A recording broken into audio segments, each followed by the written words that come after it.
अस्सलाम वालेकुम स्टूडेंट्स, कैसे हैं आप सब। उम्मीद करती हूँ कि आप सब खैरियत से होंगे। मैं हूँ आपके इस्लामियत के टीचर। पिछली वीडियो में मैंने आपको सबक ख़त्म नबूवत के 3 सवाल करवाए थे। आज मैं आपको सवाल नंबर 4 और 5 करवाऊँगी। सवाल नंबर 4 है, किस नबी और रसूल पर अल्लाह ताला ने नबूवत का सिलसिला ख़त्म फरमा दिया है। इसका जवाब है, हुज़ूर सल्लल्लाहु अलैहि वसल्लम पर अल्लाह ताला ने नबूवत का सिलसिला ख़त्म फरमा दिया है। सवाल नंबर 5 है, ख़ातिमुन नबीयीन का क्या मतलब है। इसका जवाब है, ख़ातिमुन नबीयीन का मतलब है नबियों में सबसे आखिरी नबी।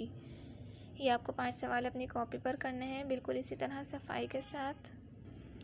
सवाल जवाब करने के बाद आप सवाल जवाब के नीचे ही अगले पेज से आप ये बुक वर्क की हेडिंग डालिएगा। बुक वर्क की हेडिंग डालने के बाद आपको लिखना है सवाल नंबर 1 है, मंदरजा झील हुरूफ से शुरू होने वाले 3 अल्फाज सबक में से तलाश करके लिखें। और फिर लिख देंगे आप पेज नंबर 34। सवाल नंबर 3 है, झील में दिए गए खाली खानों को भरकर जुमला मुकम्मल करें।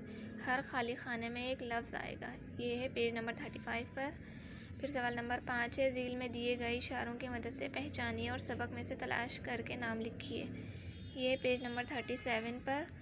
फिर सवाल नंबर 6 है, हमारे नबी हज़रत मोहम्मद सल्लल्लाहु अलैहि वसल्लम के बारे में 4 जुमले लिखें। ये पेज नंबर 37 पर है।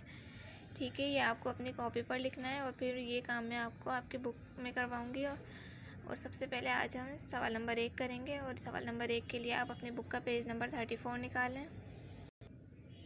ये आपकी बुक का पेज नंबर 34 है। इस पेज पर हम करेंगे सवाल नंबर 1। सवाल नंबर 1 है, मंदरजा झील हुरूफ से शुरू होने वाले 3 अल्फाज सबक में से तलाश करके लिखें। अलिफ है, मीम। मीम से शुरू होने वाले आपको कितने 3 अल्फाज लिखने हैं इन खानों में, इन लाइनों में। सबसे पहला है मोहम्मद, फिर दूसरा है मुख्तलिफ, तीसरा है मुसलमानों। ये तीनों किससे शुरू होते हैं, मीम से। ठीक है, अब बे दिया हुआ है। बे में आपको किससे शुरू होने वाले अल्फाज लिखने हैं, अलिफ से। अलिफ से आता है अल्लाह, इस्माइल, इब्राहीम। फिर जीम है, खे। खे से शुरू होने वाले अल्फाज लिखने हैं आपको। तो पहला है